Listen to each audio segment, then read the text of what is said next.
A Bible that's only read but never lived is like packing for a trip that you never take. You can have the maps, the stories, the journal, all the gear, but if you never step onto the trail, you'll miss the adventure.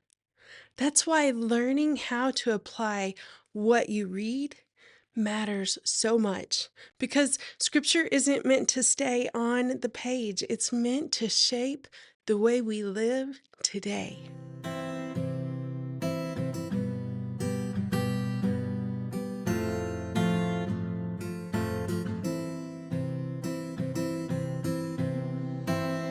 Hey there, friend, and welcome. I'm so glad that you're here, like, really a lot.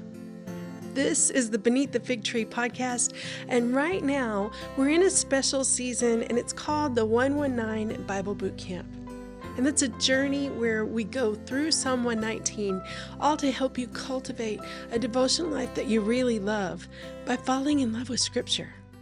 We are right in the middle of the gathering your gear, and this compass point is all about making sure that you've got the right tools and the right mindsets that you're going to need for the journey ahead. Because once we move into the reading the clues section, you're going to be digging into scripture deeper. And I want you to feel like you're equipped to not just read God's word, but to live it.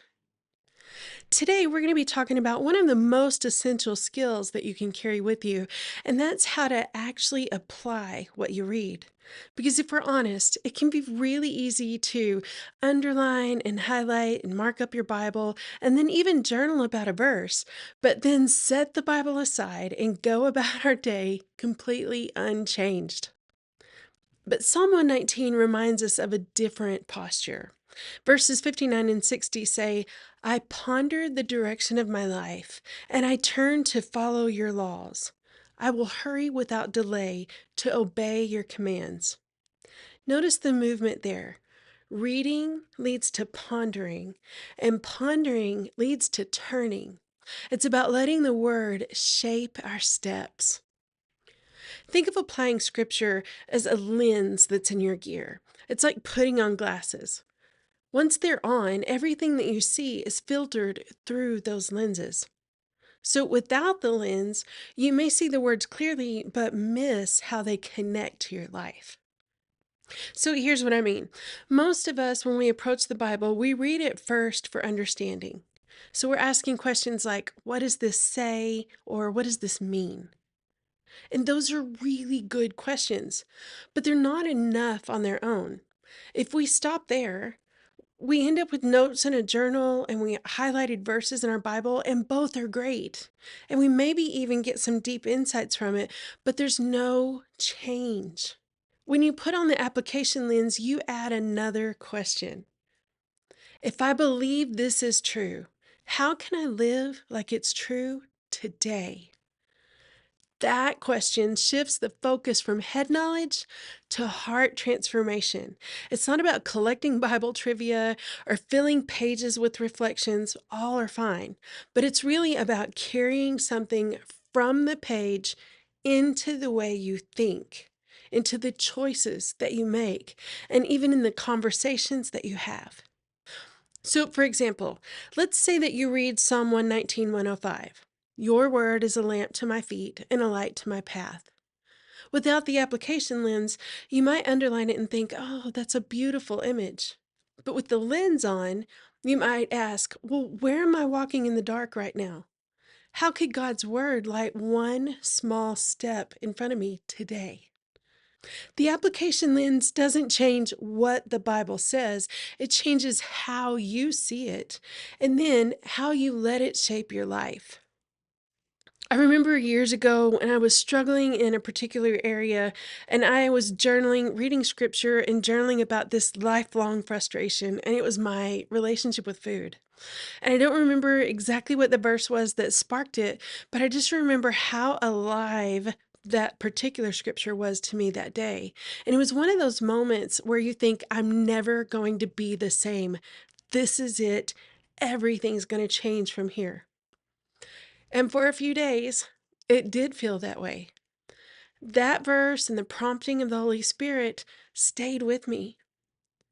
But it wasn't long after that I slipped back into the old habits and that life changing moment faded. Then it was months or maybe even a year later that I came back to the very same passage and I was still fighting the same battle. I was so frustrated. How could a moment that felt so powerful have led to no actual change?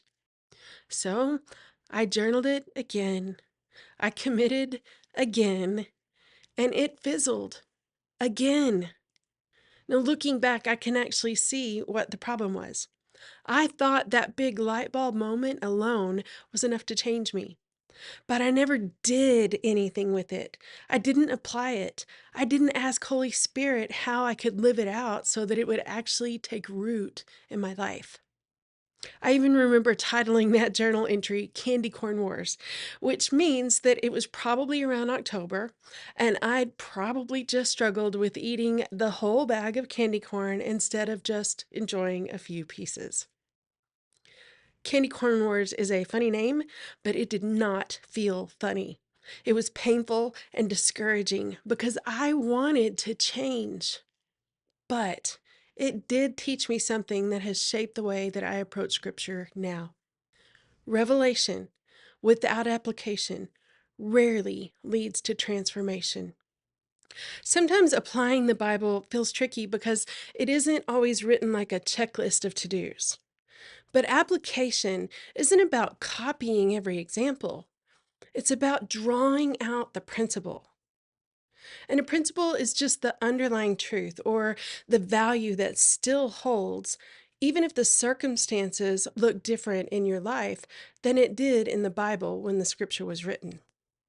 So think of David facing Goliath. The takeaway there isn't go pick up a slingshot and five smooth stones. The principle is that courage grows when you trust in God's power, not in your own. That principle can apply in 100 different ways.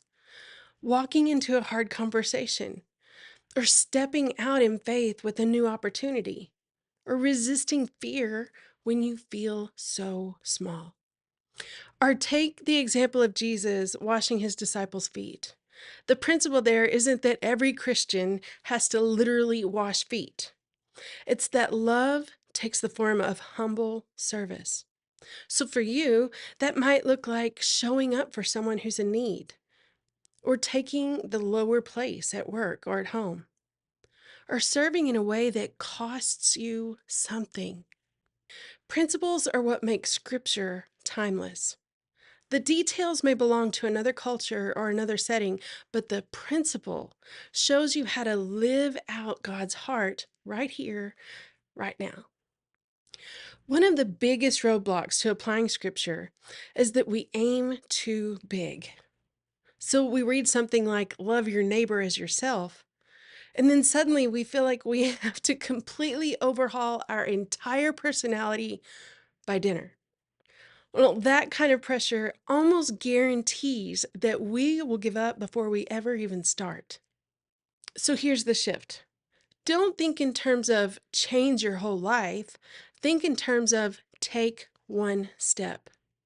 One step. Small and specific applications are powerful because they're doable. Instead of, I need to love people more, you might choose, today, I'm going to text encouragement to one friend who's been on my mind. Instead of, I need to forgive everyone who's ever hurt me, it could be something more like, I'm going to pray one time today for the person that I'm struggling the most to forgive right now. This is also where we can apply the 24-hour rule. If you can do it within the next 24 hours, it's probably a good application step because that helps us to keep it practical instead of vague and overwhelming. So think about it in terms of Psalm 119:11. That verse says, I have hidden your word in my heart that I might not sin against you. Without some small and specific steps, that's just a big, lofty idea. But you could decide to write this verse on a sticky note and put it on your bathroom mirror so that you see it every morning this week. That small, specific, and doable. And over time, those small steps add up to lasting change. Transformation actually comes through daily obedience in the little things, not through sweeping overnight revolutions. An important thing to remember here is that applying the Bible isn't about gritting your teeth and trying harder. If application becomes just another checklist, we'll slip right back into striving, and God's Word will start to feel like a burden instead of a gift. The truth is, not every verse you read is going to lead to an immediate action step. Sometimes the Word calls you to do something, but other times it just calls you to be something, to shift your posture, to change the way you see, to trust in a deeper way. And that's why inviting the Holy Spirit into this step is so crucial. So after you read, try asking, Holy Spirit, what do you want me to carry from this into my day today? Sometimes the nudge will be really practical, like send encouragement, or confess something, or make a decision in faith. But other times, it may be more internal, like wait, trust, let go of worry, rest in God's love. Psalm 119:36 says, incline my heart to your testimonies and not to selfish gain. That's not a to-do list item, it's a heart posture. So you might pray, Lord, today, help me to want what you want more than what I want. That's application too. It's making it real in your life. Or look at verse 114. You are my hiding place and my shield. I hope in your word. So applying that might simply mean pausing when you feel anxious. Or just take a deep breath and whisper, you are my hiding place. And just a bit of encouragement here, transformation isn't your job alone. Philippians 2:13 says, for it is God who works in you to will and to act according to fulfill his good purpose. You don't have to grit your teeth and force change. That's God's work in you. Your part is to lean in, cooperate, and invite Holy Spirit to do his work and to show you the next step. It's not about pressure, it's about partnership. And as always, if you'd like help carrying this into your week, I've included a simple worksheet in the companion kit for this episode that will help you to read, reflect, and respond.